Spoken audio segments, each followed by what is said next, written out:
नमस्कार, एक बार फिर से स्वागत है आपका इंडस कंपटीशन क्लास में। जैसा कि बेटा हम लोगों ने कहा था कि हम अपने बैच को आरआरपी के कंसेप्ट से चलाएंगे। आरआरपी का मतलब था sir read, revise and practice. अब उसमें सर क्या था, हम लोग अच्छे से कॉन्स्टिट्यूशन खत्म कर चुके थे। अब हम लोगों ने रिवीजन भी कर लिया, तो हम लोग करेंगे प्रैक्टिस। क्योंकि हाल ही में एसएससी जीडी का एग्जाम है, तो 2023 प्रीवियस ईयर क्वेश्चंस जितने भी आए हैं कॉन्स्टिट्यूशन के, वो सारे सवाल हम लोग लगाएंगे। कोशिश करोगे आप भी इनका क्या है जवाब दो, और इन सवालों को प्रैक्टिस करो जो लगातार एग्जाम में आते हैं। यदि आपने इसका पार्ट वन नहीं देखा है तो पहले चैनल की प्लेलिस्ट में जाइए, पार्ट वन देखिए। आगे चलकर बेटा सारे के सारे अपन लोग ऐसे ही लगाएंगे, चाहे फिर कॉन्स्टिट्यूशन, इकोनॉमिक्स, ज्योग्राफी या हिस्ट्री, किसी की भी बात करें, ठीक है। तो इससे पहले जब हम लोगों ने पार्ट वन पढ़ा, उसमें हम लोगों ने लगभग 12 सवाल डिस्कस करे। चलो आगे बढ़ जाते हैं और सीधे अपने सवालों की शुरुआत करते हैं। तो एक बार चैनल को शेयर, सब्सक्राइब एंड लाइक करें और अपन बढ़ते बेटा आगे बिना समय गवाए। चलिए, तो पहला सवाल है आपकी स्क्रीन पे, जैसे सवाल नंबर 13। भारतीय संविधान के मूल लेख में डॉट डॉट डॉट अनुच्छेद थे। यानी भारतीय संविधान का जो मूल लेख था, भारतीय संविधान जो मूल रूप से था, उसमें आर्टिकल्स कितने थे। बेटा हम लोग पिछले सवालों में पढ़ चुके हैं सर, भारतीय संविधान के जो मूल लेख में अनुच्छेद थे वो कितने थे। तो ऑप्शन नंबर ए हम लोग कहेंगे सर, आर्टिकल नंबर 395। हम सब लोग जानते हैं भारत का संविधान 9 दिसंबर 1946 को बनना शुरू होता है, और इसके बाद लगते हैं 2 साल 11 महीना 18 दिन। और इसके बाद जब हम लोगों ने 26 नवंबर 1949 को संविधान बना के तैयार किया, इसी तैयार को बेटा संविधान को 26 जनवरी 1950 में क्या किया गया, लागू किया गया। सवाल मन में एक ही था सर, ऐसा क्या था कि भारत के संविधान को 2 साल 11 महीना और 18 दिन का समय लगा। तब हम लोगों ने देखा कि सर हमारे संविधान में एक प्रस्तावना हुआ करती थी, इसके अलावा हुआ करते थे सर 22 भाग, इसके अलावा सर 395 आर्टिकल, और हुआ करती थी बेटा क्या, 8 अनुसूची। तो मूल संविधान में क्या था, तो हम लोग कहेंगे सर एक प्रस्तावना, 22 भाग, 395 आर्टिकल और 8 अनुसूची। वर्तमान संविधान में क्या है, तो एक प्रस्तावना, 25 भाग, 475 आर्टिकल और 12 अनुसूची। चूंकि मूल संविधान की बात की गई है तो राइट आंसर है 395। ठीक है बेटा। चलो तो अपन लोग बढ़ जाते हैं अगले सवाल की तरफ और देखते हैं अगला सवाल जो है आपकी स्क्रीन पर। भारतीय संविधान के किस अनुच्छेद में कहा गया है कि भारत अर्थात इंडिया राज्यों का एक संघ है। ऐसा कौन सा आर्टिकल है जो कहता है India that is Bharat union of states, यानी राज्यों के एक संघ की बात की गई है, ऐसा कौन सा अनुच्छेद है। ऑप्शन आपके स्क्रीन पर हैं, तो जल्दी देखिए और उसका राइट आंसर बताइए। अनुच्छेद 2, अनुच्छेद 1, अनुच्छेद 11 और अनुच्छेद 10। हम सब जानते हैं कि इसका राइट आंसर कौन सा है बेटा, आर्टिकल नंबर 1। क्योंकि क्योंकि पिछली क्लास में हम लोगों ने डिस्कस किया कि सर चाहे आर्टिकल नंबर 1 की बात करें, संविधान के भाग 1 की बात करें, या फिर अनुसूची 1, एक ही चीज है, वो है देश और राज्य क्षेत्र के बारे में। इसीलिए आर्टिकल नंबर 1 में क्या कहा गया था, तो हम लोग कहेंगे सर आर्टिकल नंबर 1 कहता है India that is Bharat union of state, यानी इंडिया नाम का जो भारत है रियल में वो क्या है, तो हम लोग कहेंगे सर राज्यों का एक संघ है। लेकिन याद रखेंगे हम लोगों ने राज्यों के एक संघ नाम का जो शब्द लिया है, राज्यों का संघ, ये किस देश के संविधान से लिया है, तो हम लोग कहेंगे सर कनाडा। क्योंकि कनाडा और अमेरिका दोनों ही संविधान में राज्यों के एक संघ की भाषा लिखी है। हम सब पिछली क्लास में डिस्कस कर चुके थे कि अमेरिका में है फेडरल ऑफ स्टेट्स, अर्थात अमेरिका में फेडरल ऑफ स्टेट का अर्थ भी था राज्यों का एक संघ, और यूनियन ऑफ स्टेट है कनाडा। लेकिन फर्क इतना था, यूनियन ऑफ स्टेट्स जहाँ है वहां पर कभी भी किसी भी राज्य को उस देश से अलग होने की अनुमति नहीं है। लेकिन फेडरल ऑफ स्टेट में राज्य एक बाउंडिंग के अनुसार रहेंगे, और आवश्यकता पड़ने पर राज्य अपने देश से अलग हो सकते हैं। लेकिन हमने कनाडा के यूनियन ऑफ स्टेट शब्द को अपनाया, और हम सब जानते हैं इसीलिए यूनियन ऑफ स्टेट के कारण भारत बना है अखंड राज्य। इसीलिए हम लोग कहते हैं कि भारत एक और अखंड है। तो कुल मिलाकर हम लोगों को इतनी बातें पता होनी चाहिए कि India that is Bharat union of state article number 1 में लिखा है, लेकिन भारत के किसी भी राज्य को भारत से अलग होने की अनुमति नहीं है। अर्थात हम लोग कह सकते हैं कि भारत एक अखंड राष्ट्र है और ये कंसेप्ट लिया है कनाडा देश के संविधान से। ठीक है, तो चलो अब अपन देखते हैं अगले सवाल को। और अगला सवाल है आपकी स्क्रीन पर। भारतीय संविधान में समानता के अधिकार राइट टू इक्वलिटी कौन से अनुच्छेद में है? यानी ये सब कब आए हैं, तो सबके एग्जाम की डेट लिखी है, आप लोग चाहो तो चेक भी कर लेना। तो कह रहा है भारतीय कॉन्स्टिट्यूशन, इंडियन कॉन्स्टिट्यूशन में राइट टू इक्वलिटी का वर्णन है 3, 4, 5 या 2 अनुच्छेद में। तो चलो हम लोग देख लेते हैं। हम लोग कहेंगे सर ये वर्णन है आर्टिकल नंबर टोटल 5 में, यानी आर्टिकल नंबर 5 में नहीं है। टोटल आर्टिकल कितने हैं बेटा? 5। हम सब जानते हैं सर हमारे यहाँ जो समानता का अधिकार है, समानता का अधिकार जिसे बोलते हैं राइट टू इक्वलिटी, ये समानता का अधिकार वास्तव में आर्टिकल नंबर 14 से लेकर कहाँ तक है बेटा? 18 तक। और हम सब जानते हैं कि 14, 15, 16, 17 और 18 टोटल कितने आर्टिकल्स हुए बेटा? 5।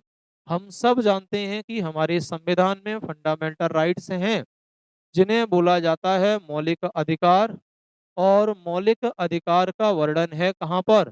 तो हम लोग कहेंगे सर संविधान के भाग 3। और भाग 3 के अलावा आर्टिकल 12 से लेकर कहाँ तक? 35 तक।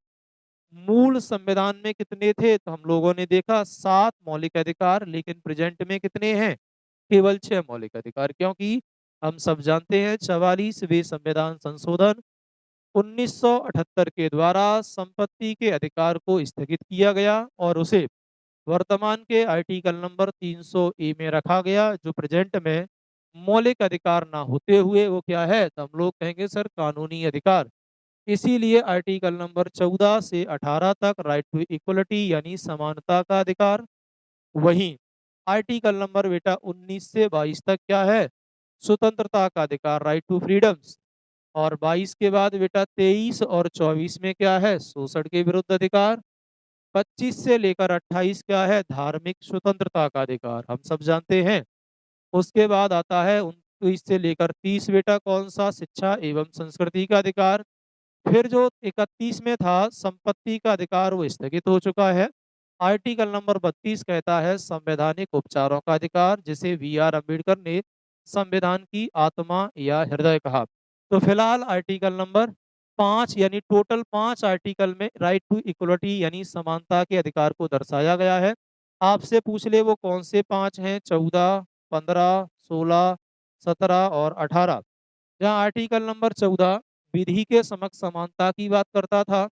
आर्टिकल नंबर 15 में कहा गया था कोई भी राज्य किसी भी व्यक्ति के साथ जाति, धर्म, लिंग, जन्म स्थान एवं मूल वंश के आधार पर मतभेद नहीं करेगा। आर्टिकल नंबर 16 कहता था लोक नियोजन में अवसर की समानता।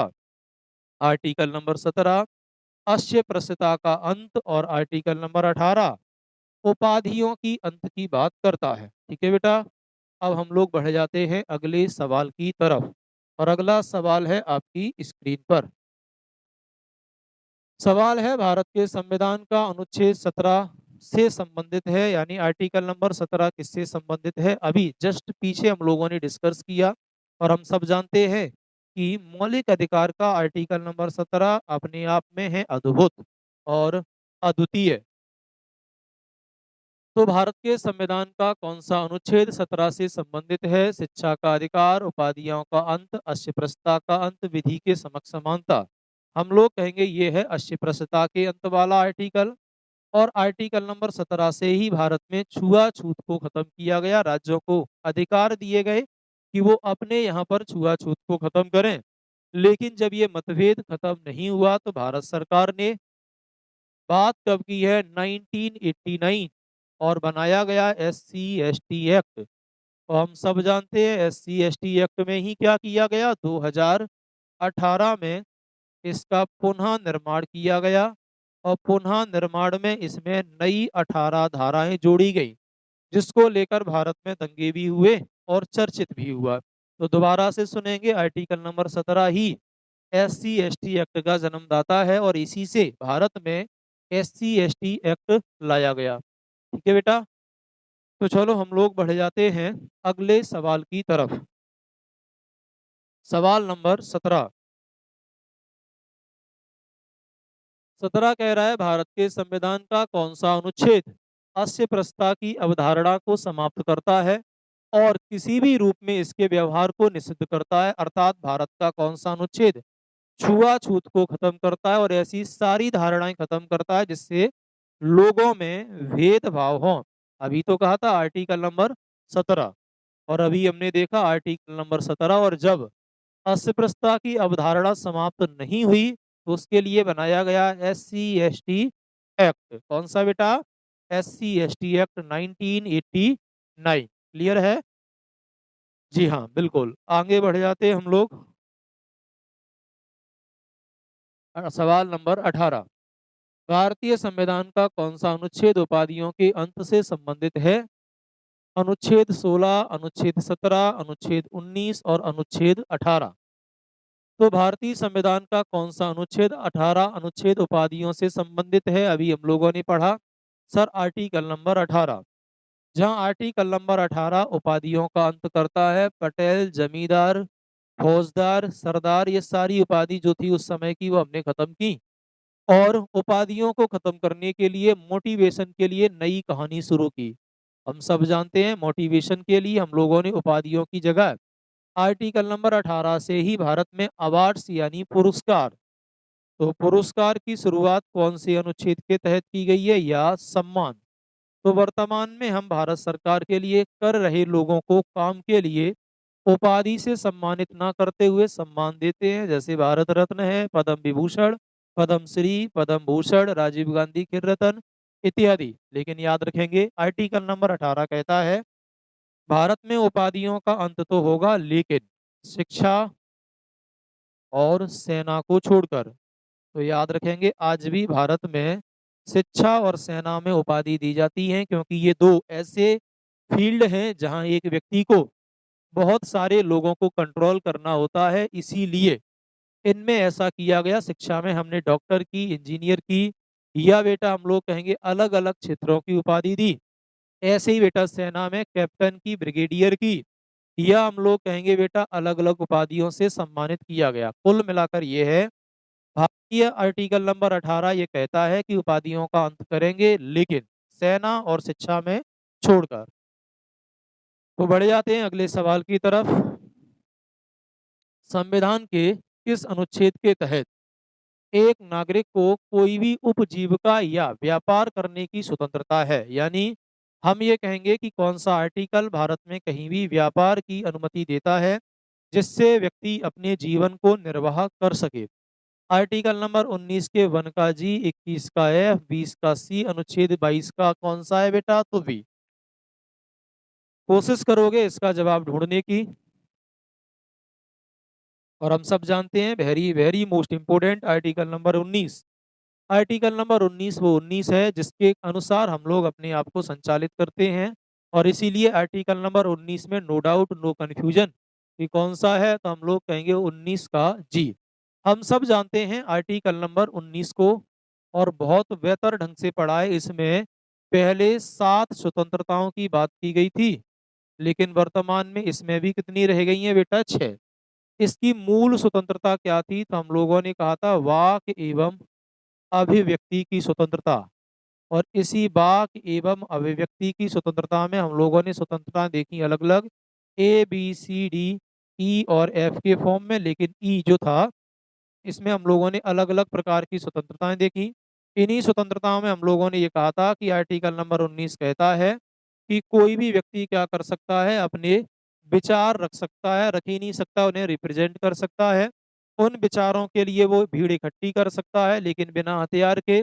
उसके लिए संघ बना सकता है, संघ बनाने के बाद प्रचार कर सकता है, देश में कहीं भी आ जा सकता है, निवास कर सकता है, और हम सब जानते हैं कि देश में कहीं भी कभी भी व्यापार कर सकता है। ये आर्टिकल नंबर कौन सा कहता है बेटा? 19 का पॉइंट नंबर जी। कौन सा? 19 का पॉइंट नंबर जी। ठीक है बेटा, चलो बढ़ जाते हैं अगले सवाल की तरफ। अगला सवाल है आर्टिकल नंबर 20। भारतीय संविधान का कौन सा अनुच्छेद अभिव्यक्ति को आजादी प्रदान करता है? आर्टिकल नंबर 21, 21 का ए, 20 और 19। अभी अभी हम लोगों ने इसी सवाल में तो देखा था। अभी देखो, यही तो हमने कहा है, वाक एवं अभिव्यक्ति की स्वतंत्रता। तो स्वाभाविक बात है कौन सा होगा सर? तो हम लोग कहेंगे sir article number 19। Article number 19 में लोगों को विचार एवं अभिव्यक्ति की स्वतंत्रता है। रियल में इसमें राइट टू स्पीच की बात की गई है। इसमें हमें बोलने की स्वतंत्रता तो है ही, लेकिन अपने विचारों को रखने की भी स्वतंत्रता है, वो है आर्टिकल नंबर 19।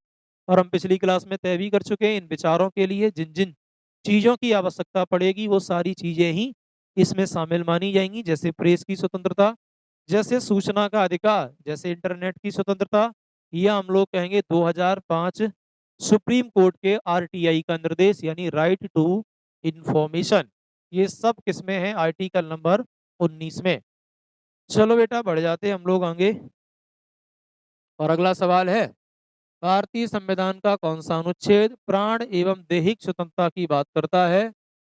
प्राण एवं दैहिक स्वतंत्रता के बारे में कौन बात करता है? आर्टिकल नंबर 20, 21, 22 या 19?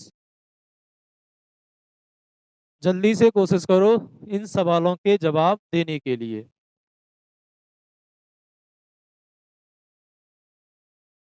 20, 21, 19 या 22?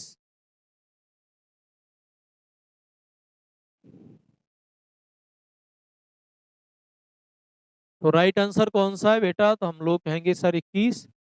और आर्टिकल नंबर 21 में ही क्या है? प्राण एवं दैहिक स्वतंत्रता की बात की गई है। इसमें कहा गया है कि कभी भी किसी भी व्यक्ति के प्राण एवं दैहिक स्वतंत्रता से हनन नहीं किया जाएगा। और इसी में कई स्वतंत्रताओं की बात की गई, जिसमें राइट टू प्राइवेसी, गोपनीयता का अधिकार, शिक्षा लेने के अधिकार के साथ साथ चिकित्सा, और इसके बाद बात करेंगे तो बेटा विदेश घूमने का अधिकार, अच्छा पर्यावरण, और अच्छे पर्यावरण के साथ साथ महिला बच्चा पैदा ना करने की स्वतंत्रता भी आर्टिकल नंबर 21 में ही है। और article number 21 very very most important, तो याद रखेंगे इसी में प्राण एवं दैहिक स्वतंत्रता की बात की गई है। इसीलिए किसी भी परिस्थिति में भारत के किसी भी नागरिक को कोई भी क्षति नहीं पहुंचा सकता। हाँ, लेकिन हम ये कह सकते हैं कि भारत के संविधान के अनुसार व्यक्ति के प्राण एवं दैहिक स्वतंत्रता का हनन कर सकते हैं। जैसे जैसे बेटा हम लोग कह सकते हैं कि जैसे किसी भी व्यक्ति का एनकाउंटर करना, किसी भी व्यक्ति को फांसी की सजा देना इत्यादि। ठीक। Article number 22। भारतीय संविधान का कौन सा अनुच्छेद शिक्षा का अधिकार प्रदान करता है? 22, 23, 21 और 20। हम सब जानते हैं कि ये भी अपने आप में है मूल अधिकार से संबंधित या फंडामेंटल राइट्स। हम लोगों ने पिछली क्लास में डिस्कस किया और हम लोग अच्छे से जानते हैं आर्टिकल नंबर 21 का पॉइंट नंबर ए शिक्षा का अधिकार प्रदान करता है। और ये किया गया कब? हम सब जानते हैं सर 86वां अमेंडमेंट, 86वां संविधान संशोधन, इंडियन कॉन्स्टिट्यूशन कब की बात है? तो हम लोग कहेंगे सर 2002। और इसे 2002 में जोड़ा गया। इसमें क्या है? तो हम लोग कहेंगे सर 6 से 14 वर्ष के बच्चे का, 6 से 14 वर्ष के बच्चे का प्राथमिक शिक्षा लेना मौलिक अधिकार है। क्योंकि ये कहा गया है कि जब तक व्यक्ति की एजुकेशन पूरी नहीं है तब तक वो अपने मूल अधिकार को ही नहीं समझ पाएगा। और रियल में प्राण दैहिक स्वतंत्रता का मतलब है गर्व से जीने का अधिकार, और उस व्यक्ति को गर्व से जीने का अधिकार केवल उसकी एजुकेशन के द्वारा ही दिया जाता है। ठीक है बेटा, अगला सवाल है आपकी स्क्रीन पर। भारत के संविधान का निम्नलिखित में से कौन सा अनुच्छेद कुछ दशाओं में गिरफ्तारी और निरोध के संरक्षण प्रदान करता है? कुछ कंडीशन में हमें गिरफ्तार होने से बचाता है और हमें क्या करता है? उसका विरोध करने का अधिकार देता है। तो ये भी मौलिक अधिकार से ही जुड़ा हुआ है। और हम उन सारी बातों को डिस्कस भी कर चुके हैं, तो हमें नहीं लगता कि इनमें ऐसा एक भी पॉइंट है जिसे हमें कहीं कोई प्रॉब्लम होनी चाहिए। जी हाँ, बिल्कुल। और हम लोग देखते हैं सर इसका राइट आंसर क्या है? तो आर्टिकल नंबर बेटा 22। और आर्टिकल नंबर 22 क्या है? गिरफ्तारी निरोध संरक्षण। इसमें कहा गया है कि किसी भी व्यक्ति को गिरफ्तार करने से पहले कारण बताना होगा और उसके बाद उसे क्या करना होगा? 24 घंटे के अंदर में न्यायालय में पेश करना होगा और उसके बाद वकील करने का यानी अपना पक्ष रखने की स्वतंत्रता हम सब जानते हैं। अगर किसी अधिकारी ने 24 घंटे में पास नहीं उसे न्यायालय में पेश नहीं किया है तो उसके खिलाफ आर्टिकल नंबर 32 के तहत सुप्रीम कोर्ट क्या करेगी? एक रिट जारी करेगी जिसे कहा जाता है बंदी प्रत्यक्षीकरण। बंदी प्रत्यक्षीकरण के द्वारा उसे क्या करना होगा? न्यायालय में पेश करना होगा। ठीक है बेटा, चलो तो बढ़ जाते हैं अगले सवाल की तरफ। सवाल नंबर 24, भारतीय संविधान का निम्नलिखित में से कौन सा अनुच्छेद शोषण के विरुद्ध अधिकार से संबंधित है? कौन सा अनुच्छेद हमें शोषण के विरुद्ध का अधिकार देता है? सब जानते हैं, आर्टिकल नंबर 23 और 24।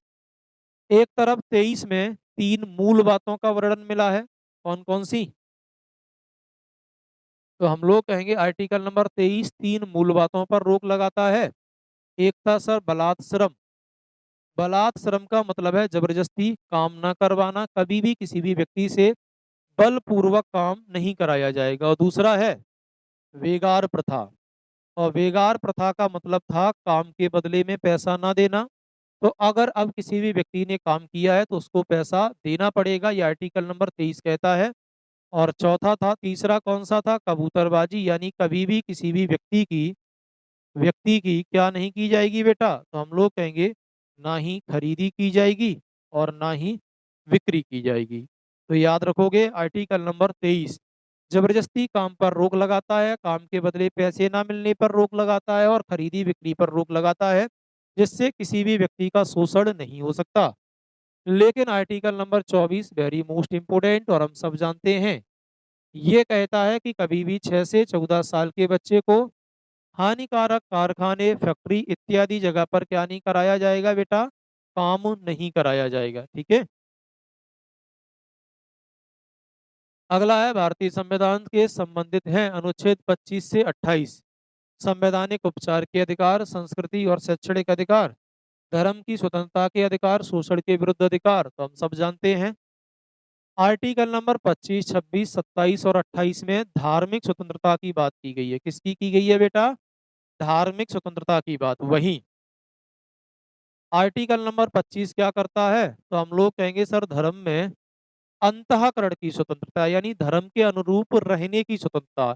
हम चाहें उस धर्म को मान सकते हैं, छोड़ सकते हैं, अपना सकते हैं, अपने धर्म के अनुरूप अपने आप को ढाल सकते हैं। हमारा धर्म कहता है जनेऊ धारण करना, आर्टिकल नंबर 25 स्वतंत्रता जैसे सिख धर्म में केस रखना, कृपाण बांधना, ये उनके धर्म की आंतरिक स्वतंत्रता है।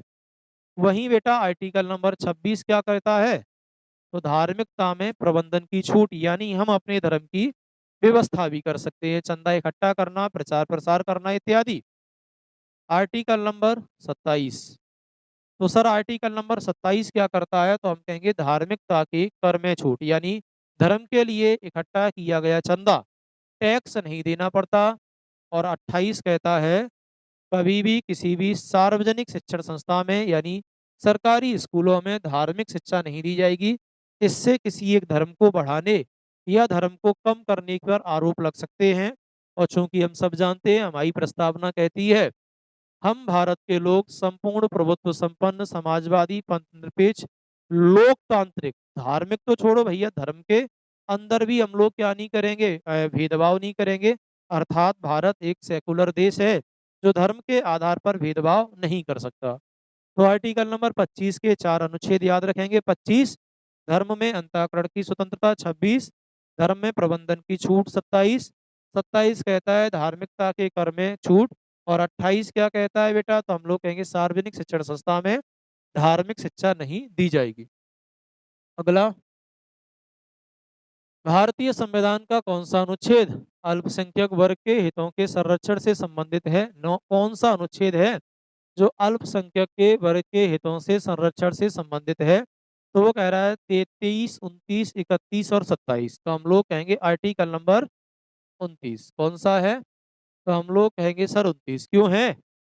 क्योंकि सर हम लोगों ने देखा आर्टिकल नंबर 29 और 30 ये दोनों ही अल्पसंख्यक यानी माइनॉरिटी के लिए बनाए गए हैं। और 29 कहता है कि अल्पसंख्यक वर्ग के भाषा, लिपि एवं संस्कृति का रखरखाव करना भारत सरकार की जिम्मेदारी है, जिसके लिए भारत सरकार हज यात्रा के लिए सब्सिडी भी देगी और मदरसों का भी निर्माण करवाएगी। और आर्टिकल नंबर 30 कहता है कि अल्पसंख्यक वर्ग अपने शिक्षण संस्था में धार्मिक शिक्षा दे सकती है, अर्थात मदरसों में कुरान पढ़ाया जाना आर्टिकल नंबर 29 और 30 के कारण ही अलाउ है। इसलिए ये अल्पसंख्यक वर्ग के हितों के संरक्षण के लिए बनाया गया। चलो तो अपन बढ़ जाते हैं आगे। भारतीय संविधान के किस अनुच्छेद के तहत मौलिक कर्तव्यों को परिभाषित किया गया है? कौन सा अनुच्छेद मौलिक कर्तव्यों की परिभाषा से जुड़ा हुआ है? 50 का ए, 53 का ए, 51 ए, 52 ए, एसएससी जीडी 2 फरवरी 2023 का है। हम सब जानते हैं सर, मौलिक अधिकार अर्थात फंडामेंटल ड्यूटीज मूल संविधान में नहीं थी, बाद में इसके लिए 42वां संविधान संशोधन 1976 में हुआ और नया भाग आया 4A। तो पहली बात तो ये है सर, जो हम मौलिक कर्तव्यों की बात कर रहे हैं, इन मौलिक कर्तव्यों को हम लोगों ने क्या किया है तो हम कहेंगे सर रूस से लिया। और इनका वर्णन है संविधान के भाग 4 के ए नंबर के पॉइंट में। आर्टिकल नंबर कौन सा है? 51 का ए। जब जोड़े थे तब कितने थे? तो 10। और बाद में कितने हो गए हैं बेटा? 11। मूल संविधान में मौलिक कर्तव्यों की संख्या 0। शुरुआत में कितने जोड़े? 10। वर्तमान में कितनी? 11। वही 86वें संविधान संशोधन 2002 के द्वारा कहा गया कि माता पिता या संरक्षक का अधिकार या कर्तव्य है कि वो अपने बच्चों को यानी उन्हें क्या करे, हम लोग कहेंगे सर सार्वजनिक शिक्षा यानी उन्हें क्या करे, प्राथमिक शिक्षा दिलवाए। तो राइट आंसर होगा 51 का ए। मूल कर्तव्यों को भारतीय संविधान के भाग 4 के ए अनुच्छेद की सूचीबद्ध किया गया है। तो हम लोग कहेंगे बिल्कुल किया गया है। और वर्तमान में कितने हैं? तो 11 हैं और वो भी कहाँ पर हैं? 51 के ए में। तो राइट आंसर है 11 मौलिक कर्तव्य, आर्टिकल नंबर 51 का ए। 29 है, अनुच्छेद से अन्य बातों के साथ साथ राष्ट्रपति की योग्यता, कार्यों और उनके कार्यकाल, निर्वाचन, पुनर्निर्वाचन की विधि और महाभियोग का वर्णन करते हैं। तो ये सारी बातें कहाँ लिखी हैं ये पूछा गया है। तो हम लोग कहेंगे सर, हम लोगों ने देखा भारत के संघ सरकार के बारे में। और संघ सरकार के बारे में जब हम लोगों ने पढ़ा तो संविधान का भाग 5 था, जिसमें आर्टिकल नंबर हम लोग 52 से लेकर पढ़ते हैं 151। लेकिन आर्टिकल नंबर 52 टू 62 राष्ट्रपति से ही संबंधित हैं। इसमें आर्टिकल नंबर 52 में कहा गया है कि भारत का एक राष्ट्रपति होगा। वहीं 53 कहता है कि देश के कार्यपालिका की शक्तियां राष्ट्रपति में निहित होंगी। ऐसे ही बेटा 52, 53, 54 यानी 62 तक हम सब बातों को राष्ट्रपति की योग्यता, कार्य, कार्यकाल, निर्वाचन, पुनः निर्वाचन और आर्टिकल नंबर 61 में राष्ट्रपति के महाभियोग की जानकारी मिलती है। चलिए अगला देखते हैं। अगला है भारतीय संविधान का कौन सा अनुच्छेद भारत के उपराष्ट्रपति के पद को दर्शाता है? तो हम लोग कहेंगे सर आर्टिकल नंबर कौन सा है? 63। तो हमने ऐसे कहा था कि एक होता है बेटा राष्ट्रपति, दूसरा देश में कौन बनेगा? तो उपराष्ट्रपति। और बढ़िया सा पद कौन सा है बेटा? तो हम लोग कहेंगे प्रधानमंत्री। हमने कहा रट्टा मारने वाली बात है नहीं। राष्ट्रपति कौन से में? तो याद रखो आर्टिकल नंबर 52। 11 रुपया को पश्चात जोड़ देंगे तो कितने बन जाएंगे? 63। इनमें 11 रुपया जोड़ देंगे कितने बन जाएंगे? 74। तो आर्टिकल नंबर 52 देश का एक राष्ट्रपति होगा, 63 उपराष्ट्रपति होगा और 74 में प्रधानमंत्री के पद का वर्णन है, जिसमें कहा गया है कि राष्ट्रपति की सलाह के लिए एक मंत्री परिषद होगी जिसका मुखिया प्रधानमंत्री होगा, आर्टिकल नंबर 74। तो चलिए सवाल नंबर 30 से आगे बढ़ेंगे कल। आज इतना ही। एक बार चैनल को शेयर एंड सब्सक्राइब करें। जय हिंद।